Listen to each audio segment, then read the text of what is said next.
Adam और ewe के मन में सदा एक इच्छा बनी रही होगी कि फिर अदन बाग जो परमेश्वर ने धरती पर स्वर्ग बनाया था उसमें वापस जा सकें। यही उम्मीद हर इंसान अपने अच्छे कामों के द्वारा पूरा करना चाहता है कि वो परमेश्वर की हजूरी में जा सके। परमेश्वर ने पहले स्वर्ग और फिर धरती बनाई, लेकिन ये सवाल बना रहता है कि स्वर्ग है कहाँ पर, उसमें कौन जा सकता है और स्वर्ग में जीवन कैसा होगा। आज हम इसी विषय पर बात करेंगे। शुरू करते हैं परमेश्वर के वचन से। परमेश्वर का वचन हमने पवित्र बाइबल की आखिरी पुस्तक प्रकाशित वाक्य उसका आखिरी अध्याय 22वां उसकी पहली आयत से लिया है। यहाँ इस प्रकार लिखा है, फिर उसने मुझे बिल्लौर किसी झलकती हुई जीवन के जल की नदी दिखाई, जो परमेश्वर और मेमने के सिंहासन से निकलकर उस नगर की सड़क के बीचों बीच बहती थी। नदी के इस पार और उस पार जीवन का वृक्ष था। उसमें 12 प्रकार के फल लगते थे और वह हर महीने फलता था, और उस वृक्ष के पत्तों से जाति जाति के लोग चंगे होते थे। फिर श्राप न होगा, और परमेश्वर और मेमने का सिंहासन उस नगर में होगा, और उसके दास उसकी सेवा करेंगे। वे उसका मुंह देखेंगे और उसका नाम उनके माथों पर लिखा हुआ होगा। फिर रात ना होगी और उन्हें दीपक और सूर्य के उजाले की आवश्यकता ना होगी, क्योंकि प्रभु परमेश्वर उन्हें उजाला देगा, और वे युगान युग राज्य करेंगे। परमेश्वर के वचन को पढ़े और सुने जाने से आशीष हो। आमेन। परमेश्वर ने स्वर्ग क्यों और किसके लिए बनाया, और ये है कहाँ पर? उत्पत्ति का पहला अध्याय पहली ही आयत, वहां लिखा है, आद में परमेश्वर ने आकाश और पृथ्वी की सृष्टि की। और ये जो वचन है इसमें कुछ सवाल उठते हैं। आद में या शुरू होने से पहले, इन द बिफोर बिगिनिंग, उससे पहले क्या था? और ये जो स्वर्ग और धरती जो दोनों की रचना की गई, इसके बीच में वक्फा कितना था, टाइम इसमें कितना था, और क्या ये दोनों जो काम किए गए इकट्ठे किए गए, और फिर स्वर्ग किस लिए बनाया गया? आद या बिगिनिंग से पहले परमेश्वर थे और वो कहीं रहते थे। स्वर्ग उन्होंने अपने रहने के लिए बनाया नहीं, उसकी उन्हें जरूरत नहीं थी। लेकिन ये परमेश्वर का प्यार है जो हर चीज की सुंदरता में दिखाई देता है।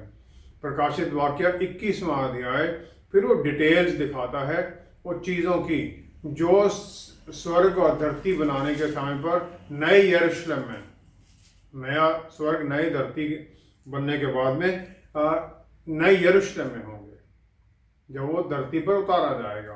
18 से 23वीं आयत में फिर उसके बारे में सब कुछ लिखा गया है। जो नया वो शहर होगा यरूशलेम, उसकी दीवार जैस्पर की होगी और प्योर सोना उसके अंदर दीवारों में लगाया जाएगा। उसकी जो नींव है उसमें पवित्र पत्थर लगाए जाएंगे। जो उसके दरवाजे हैं वो मोतियों के होंगे, मोती इतने बड़े होंगे। जो अभी का स्वर्ग है वो भी ऐसी ही सुंदरता और महिमा भरा होगा। लेकिन क्या स्वर्ग में परमेश्वर नहीं रहते हैं? इब्रानियों की पुस्तक 4 अध्याय 14वीं आयत में पौलुस रसूल कहते हैं कि हम देखते हैं कि हमारे जो महायाजक हैं जो स्वर्ग में हैं, प्रभु यीशु परमेश्वर के पुत्र। इसका मतलब कि उसमें लिखा ही पास थ्रू द हेवंस, इसका मतलब स्वर्ग से आगे कुछ और भी है। दूसरा कुरिन्थियों 12वां अध्याय 2 आयत में पौलुस रसूल एक तीसरे स्वर्ग के बारे में कहते हैं जहां पर उन्हें ले जाया गया। इसका मतलब है कि पहला और दूसरा स्वर्ग भी है। रोमन कैथोलिक चर्च एक परगेटरी के बारे में कहते हैं कि मृत्यु के बाद में एक विश्वासी उस जगह पर जाता है जहां पर उसे आहिस्ता आहिस्ता बदला जाता है ताकि वो सही मायने में परमेश्वर के सामने जाने लायक हो जाए। लेकिन बाइबल में इसके बारे में नहीं लिखा गया है। दूसरा कुरिन्थियों 3 अध्याय 18वीं आयत में पौलुस रसूल इस बात का खंडन करते हैं। वो कहते हैं हम अपने खुले चेहरे से, उघाड़े चेहरे से जिस प्रकार परमेश्वर की महिमा एक शीशे में देखते हैं और फिर उसके साथ हम बदलते जाते हैं, आहिस्ता आहिस्ता उस महिमा दर महिमा पवित्र आत्मा परमेश्वर द्वारा बदले जाते हैं हम। पुराने नियम में जो महिमा इज़राइल को दिखाई गई थी वो लिमिटेड, गॉड उसको परमेश्वर उसमें लिमिटेड हैं कंपैरेटिव टू द ग्लोरी जो अभी प्रभु यीशु में दिखाई गई। वहां महिमा पूरी नहीं दिखाई गई, क्योंकि सिर्फ मूसा ही परमेश्वर के सामने जाते हैं, वो उन्हें देखते नहीं हैं। लेकिन प्रभु यीशु को सब लोगों ने देखा, और आज भी हम पवित्र आत्मा परमेश्वर द्वारा उनके बारे में वचन के द्वारा समझते हैं। और फिर जो पर्दा है अविश्वास का वो उतार दिया गया है, और हमें उनकी तरह बदलाव में लाया जाता है। हम तौबा करते हैं, माफ़ी मांगते हैं, हर दिन हम अपने आप को सुधारते जाते हैं पवित्र आत्मा परमेश्वर की आज्ञाकारिता में, उनकी अगुवाई में। उत्पत्ति 6 अध्याय 7वीं आयत में परमेश्वर धरती के ऊपर देखते हैं लोगों का काम, और फिर वो दुखित होते हैं, और वो देखते हैं जो जानवर हैं, जीव जंतु जो हेवन वहाँ शब्द लिखा गया है। जो इब्रानी भाषा का शब्द है वो है शमायम।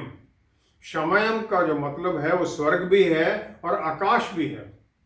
याकूब की पुस्तक 5वां अध्याय 18वीं आयत में वो कहते हैं, एलिया नबी ने प्रार्थना की और स्वर्ग से वर्षा हुई, आकाश से वर्षा हुई, हेवन गेव रेन। और जो यहाँ पर ग्रीक भाषा का शब्द है ओरानोस, इसका भी मतलब है कि विजिबल हेवंस, जो दिखाई देता है, या आकाश। तो ये जो एटमॉस्फेरिक हेवन है, जो कि जिसकी हाइट एक फिक्स्ड है, वहां तक हम सांस ले सकते हैं। तीसरा हेवन है सेलेस्टियल हेवन। ये आउटर स्पेस है जहां पर सूरज, चांद, सितारे लगाए गए हैं। मत्ती 24 की 29 में और व्यवस्था विवरण 4 की 19वीं आयत में इसके बारे में वो कहते हैं कि जो इसमें चीजें बनाई गई हैं, कहीं तुम उनकी आराधना मत करने लग जाना।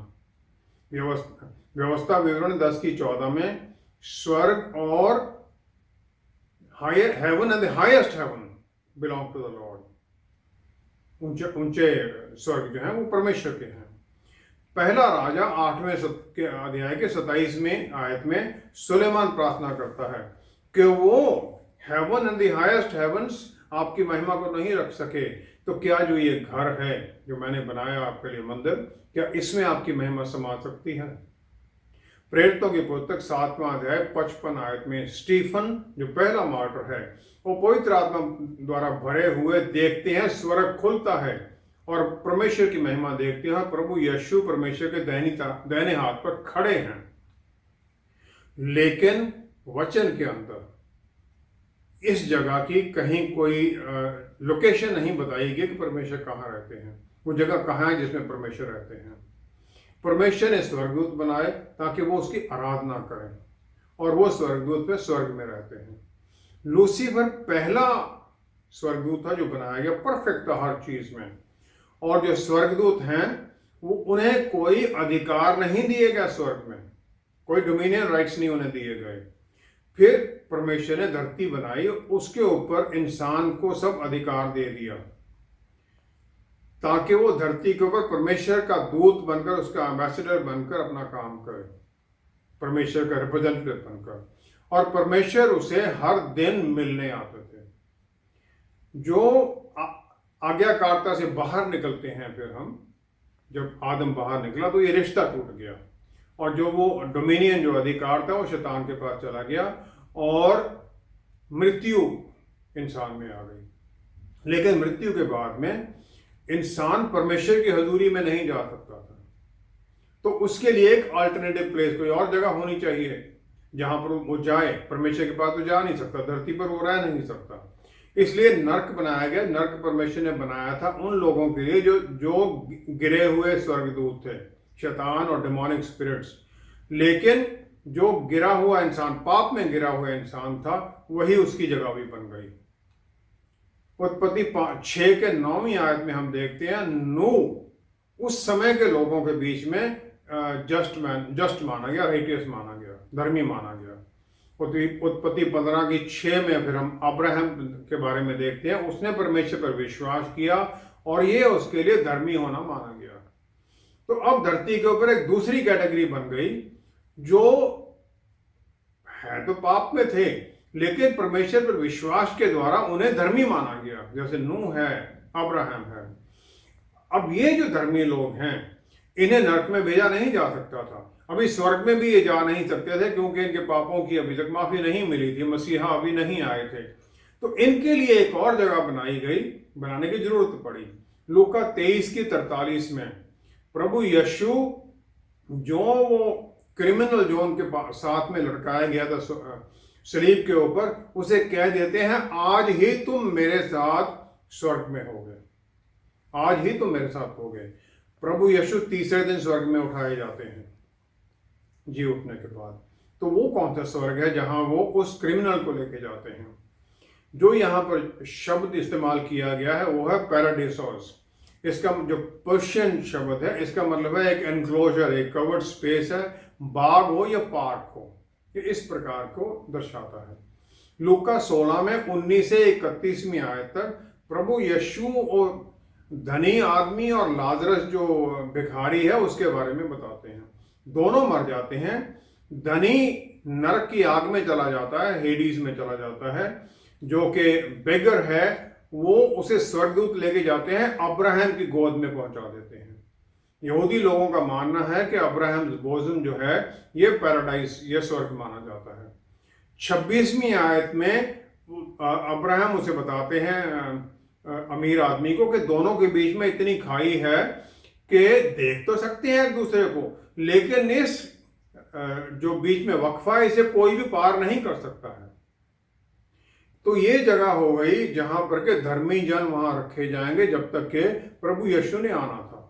ये जगह पैराडाइज अलग बन गई जो धरती के नीचे है। पहला पत्रस 3 अध्याय 18-19 आयत में पत्रस बोलते हैं प्रभु यीशु हमारे पापों के लिए सजा उठाते हैं। और फिर वो सजा क्या है? सजा हमारे लिए थी नरक की आग में जाना। तो प्रभु यीशु हमारे पाप अपने ऊपर उठाकर नरक की आग में जाते हैं। दानियल 30:3, दानियल 3 अध्याय 25 से 27वीं आयत में हम देखते हैं वो 3 इब्रानी लोग शद्रक, मिशाक, अबेदनगो, उन्हें उस धधकती हुई फर्नस में भट्ठी में डाल दिया जाता है। लेकिन परमेश्वर का पुत्र उसमें पहले ही है। उस आग का उनके शरीरों के ऊपर कोई अधिकार नहीं है, यहां तक कि उनके बाल भी वो आग से जलते नहीं हैं, उनके कपड़ों से भी आग की दुर्गंध नहीं आती है। जब मसीहा चले जाते हैं नरक में, वो हमारी जहां हमें जाना था उस आग में, तो उस नरक की आग का हमारे ऊपर भी कोई अधिकार नहीं रहता है। अफसियों 4:8 आयत में पौलुस रसूल कहते हैं कि उन्होंने कैप्टिव जो वहां कैप्टिव थे उन्हें वो लेके जाते हैं। वो लोग कौन हैं? वो सब वही हैं जो पैराडाइज में अब्राहम से लेकर नूह से लेकर वो जो वहां पर रखे गए थे। तो उन्हें प्रभु यीशु अपने साथ उठा ले जाते हैं क्योंकि वो स्वर्ग में जाना, उन्होंने शरीर के साथ जाते हैं वो। तो वो रास्ता खुल जाता है इंसान के लिए स्वर्ग में जाने का, और ये सब लोग वहां चले जाते हैं। और वो जो वहां स्वर्ग है अब वो खाली है।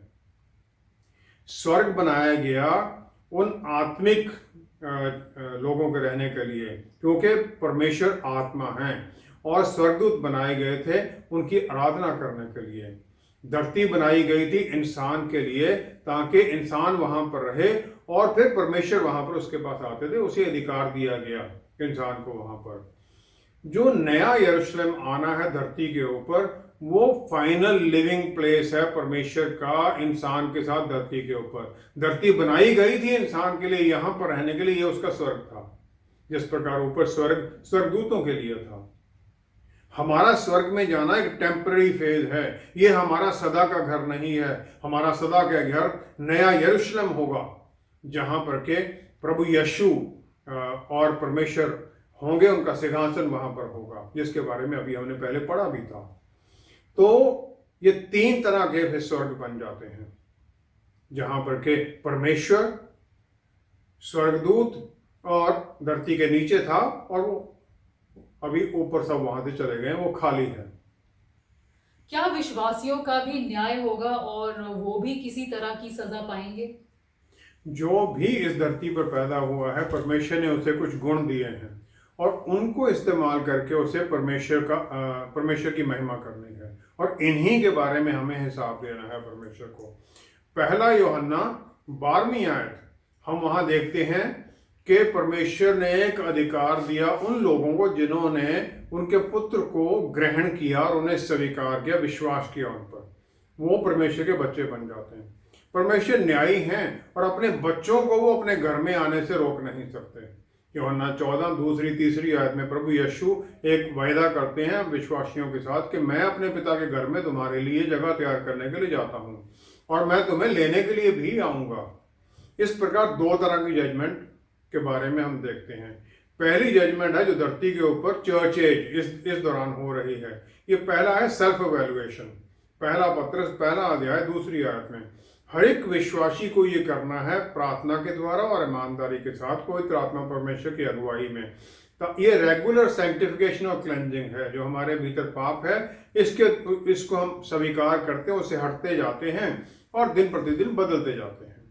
मत्ती 18:15 से 17वीं आयत में देखते हैं, इसमें चर्च की भी इन्वॉल्वमेंट है कि जो किसी दूसरे के बीच में कोई पाप देखता पहले उसे बताए, फिर चर्च वालों को बताए, जाके लोग उसे बताएं, चर्च पूरा उसको बताने के लिए है। दूसरा है डिवाइन डिसिप्लिन, परमेश्वर का न्याय है, धरती पर ही हो रहा है। इब्रानियों 12वां अध्याय 5 से 11वीं आयत में एक पिता जो परमेश्वर है हर एक विश्वासी को ताड़ना करता है और ये परमेश्वर का न्याय। ताड़ना किस प्रकार है वो एक लंबा सब्जेक्ट है। फिर अभी भविष्य की जो मृत्यु के बाद की जजमेंट्स हैं वो कौन सी हैं? वो 3 तरह की जजमेंट्स हैं। पहली है बीमा सीट जजमेंट, दूसरा है भेड़ों और बकरियों वाली जजमेंट, तीसरा है ग्रेट व्हाइट थ्रोन जजमेंट। पहला कुरिन्थियों 3 से 11-15वीं तक ये बीमा सीट जजमेंट है और ये इसलिए नहीं है कि मुक्ति किसे मिलनी है मुक्ति किसे नहीं मिलनी है, लेकिन ये है कि जो द्वारा प्रभु यीशु ने आना है उस समय तक कौन उनके साथ रहेंगे। रोमियो 8 की पहली आयत में लिखा गया, हमारे पाप हमें माफी दे दी गई हैं और अभी हमारे ऊपर कोई दंड नहीं है। ये विश्वासियों का न्याय है, ये देखने के लिए कि हम उनके सामने उस समय शर्मिंदा होंगे या फिर इनाम पाएंगे। 11वीं आयत में लिखा गया है, सबने प्रभु यीशु जो नियम है उसी के ऊपर ही अपना जीवन रचा है। जीवन मतलब अपना घर उसी पर बना लिया है। किस प्रकार हम विश्वास के साथ फेथफुली उनका हमने सेवा की है, जो उन्हें हमें गुण दिए हैं, उनकी महिमा हमने की है, दूसरों को बताया है, ये उसकी जजमेंट है। ये काम का अप्रेजल है जो हमने काम किया है, इंसान की नहीं है। जो हमने काम किया उसका अप्रेजल है। 12वीं आयत में लिखा है, इस नींव पर जो प्रभु यीशु नींव है, जिसने सोना चांदी और प्रेशियस स्टोन बहुमूल्य पत्थरों के साथ बनाया है या फिर लकड़ी घास फूस या स्ट्रॉ से बनाया है। ये 6 आइटम्स हैं। वहां पर 2 ग्रुप बन गए हैं। पहले 3 जो हैं वो परमानेंट हैं, ये डिस्ट्रॉय नहीं हो सकते। जो पिछले वाले 3 हैं लकड़ी घास फूस, ये आग से जल जाते हैं। तो जब हमारे काम का न्याय होगा तो ये देखा जाएगा कि हमारा काम टिकता है, उस न्याय में चल रहा है। और इसका मतलब क्या है कि हमने क्या सेवा की है, सही मोटिव के साथ, सही मतलब के साथ हमने उनका काम किया है। पवित्र आत्मा परमेश्वर की अगुवाई में चले हैं, हम उनके ऊपर निर्भर होकर चले हैं, आज्ञाकारिता में चले हैं। मुक्ति तो फ्री गिफ्ट मिल गया है, ये हमें पहले अभी मिला हुआ है। जो रिवॉर्ड है, जो इनाम मिलने हैं, ये हमारे जो फल हम लाते हैं उसके बारे में है और ये हमारी फ्यूचर भविष्य के लिए है। कुछ लोग कहते हैं बीमा सीट जजमेंट जो मृत्यु के समय पर है, कुछ लोग कहते हैं कि नहीं ये तो एंड टाइम्स में होगा। कब भी हो, लेकिन हमें न्याय के सामने खड़ा होना है। इसके लिए शैतान ने अपना राज्य इस धरती पर स्वर्ग के अनुसार ही बनाया है। यहां पर उसने अपनी प्रिंसिपैलिटीज पावर सब कुछ ऑर्गेनाइजेशन बना ली है। तो वहां पर भी जो संत होंगे स्वर्ग दूतों के साथ, उन्हें भी एक काम दिया जाएगा और वो इसी जजमेंट के अनुसार ही होगा। तो मेरा मानना है मृत्यु के साथ तो जजमेंट वहां पर होगी। दूसरी जजमेंट है नेशंस की, कौमों की। ये भेड़ बकरियों वाली जजमेंट है। मत्ती 25 में 31 से 46 तक ये उससे अलग किए जाएंगे कि हमने दूसरों को किस प्रकार ट्रीट किया है। क्या हमने भूखे को खाना खिलाया, किसी प्यासे को पानी दिया, किसी अनजान को अपने शरण दी, नंगे को कपड़ा दिया, किसी बीमार को हमने सांत्वना दी, राइटियस जो हैं, जो धर्मी लोग हैं, वो शीप हैं, और जो दूसरे हैं वो डैमनेशन, वो चले जाएंगे, दंडित किए जाएंगे। तीसरी न्याय है, तीसरा great white throne judgement. Revelation प्रकाशित वाक्य 20 में 11 से 15 में तक है। जो अविश्वासी हैं ये इस समय जज किए जाएंगे 1000 साल का परमेश्वर के पुत्र का राज्य के समय पर। जिनका उनकी पुस्तक में नाम नहीं होगा उन्हें आग की झील में डाल दिया जाएगा। यूहन्ना 16:8 में पवित्र आत्मा परमेश्वर लोगों को वार्न करते रहते हैं कि जजमेंट, न्याय होने वाला है। जो इसे समझ लेता है वो अपनी पाप भरी अवस्था को जान लेता है, फिर वो तौबा कर बदलाव के लिए परमेश्वर के पुत्र की तरफ चल देता है। याकूब 2 अध्याय 13वीं आयत में लिखा है, न्याय के ऊपर दया हावी हो जाती है। दया परमेश्वर करते हैं, दया दिखाते हैं। एक जजमेंट और भी है, वो है स्वर्गदूतों की judgement, judgement of angels. 1 Corinthian 6 अध्याय 1, 2, 3 आयत में पौलुस रसूल कहते हैं, क्या विश्वासियों को क्या तुम नहीं जानते कि तुम स्वर्गदूतों का न्याय करोगे? ये न्याय किसका है? वो जो पाप में जो डिमोनिक स्पिरिट्स हैं, ये उनका न्याय होगा। और ये परमेश्वर के राज्य में संत जो हैं वो करेंगे। जब भी विश्वासी स्वर्ग में जाएंगे तो वहां पर रूटीन क्या होगा? क्या सबको कुछ काम भी करना होगा? व्यवस्था विवरण 29 में मूसा ने इस्राएलियों को बताया, गुप्त बातें हमारे परमेश्वर यहोवा के वश में हैं, परंतु जो प्रकट की गई हैं वे सदा के लिए हमारे और हमारे वंश के वश में रहेंगी। बहुत चीजें हैं इस धरती के ऊपर जीवन के बारे में और स्वर्ग में हमारे जीवन के बारे में जो हमें नहीं पता है, ना पता चलेंगी शायद। लूका 16 में 19 से 31 तक अमीर जो धनी था वो हेडिस की आग में चला जाता है। वो लाजरस जो बेगर है उसे पहचानता है उधर अब्राहम की गोद में, और अब्राहम को भी पहचानता है। लूका 9:30 में पतरस रसूल, याकूब और यूहन्ना तीनों प्रभु यीशु के रूपांतरण के समय पर मूसा और एलिया नबी को पहचानते हैं। मत्ती 22:30 में प्रभु यीशु 7 भाइयों का जो दृष्टांत फरीसी लेके आते हैं, उन जिनकी एक पत्नी है, उसके बारे में कहते हैं कि वो लोग स्वर्ग में परमेश्वर के दूतों के समान होंगे। जो स्वर्ग में होंगे वो एक दूसरे को पहचानेंगे, एक दूसरे को जानते होंगे, लेकिन परमेश्वर की महिमा का जो तेज है वो इतना ज्यादा होगा कि उनका ध्यान उसी पर ही बना रहेगा, एक दूसरे पर ध्यान नहीं होगा। पहचाना हाँ, लेकिन उसको देखो परमेश्वर की तरफ, इधर ध्यान ही नहीं जाएगा। 2 कुरिन्थियों 12वां अध्याय 4 आयत में पौलुस रसूल कहते हैं कि उन्हें तीसरे स्वर्ग में उठाया गया, फिर उन्होंने ऐसी बातें सुनी जो किसी इंसान के लिए बोलना असंभव है, उसे लिए न्यायी नहीं है, बोलना अच्छा नहीं है। यशायाह नबी 14वां अध्याय 13वीं-14वीं आयत में लूसीफर पहला है जो स्वर्गदूत बनाया गया, और फिर वो जो कुछ परमेश्वर ने बनाया वो सबको देखता है सब कुछ, और फिर वो रिबेल कर देता है क्योंकि वो परमेश्वर के समान होना चाहता है। यशायाह 6 की 2 आयत और प्रकाशित वाक्य 4 अध्याय 6 से 8वीं आयत तक परमेश्वर के सिंहासन के चारों तरफ सेराफिम हैं, सराफ हैं, जो जीवते प्राणी हैं। उनके 6 पंख हैं और उनके चारों तरफ आंखें ही हैं, और 2 पंखों से अपना मुंह ढकते हैं और 2 से अपने पैरों को ढकते हैं, और 2 से ही वो उड़ने के लिए चलते हैं। अपनी उनकी कोई महिमा नहीं है, परमेश्वर के सामने कोई होंद नहीं है, उनका कोई चलन नहीं है, परमेश्वर ही है उनके लिए। मत्ती 6:22 में लिखा गया है कि आंख जो है ये शरीर का दिया है, और जो सराफ हैं उनको कितना ज्ञान होगा उतनी आंखें कितनी, उनके बुद्धिमान कितने होंगे, लेकिन फिर भी वो अपना मुंह ढक के रखते हैं, और फिर वो थकते नहीं हैं। दिन रात उनकी आराधना करते हुए कहते रहते हैं, पवित्र पवित्र पवित्र प्रभु परमेश्वर जो था, जो है और जो आने वाला है। इतनी गहराई का उनका ज्ञान है, और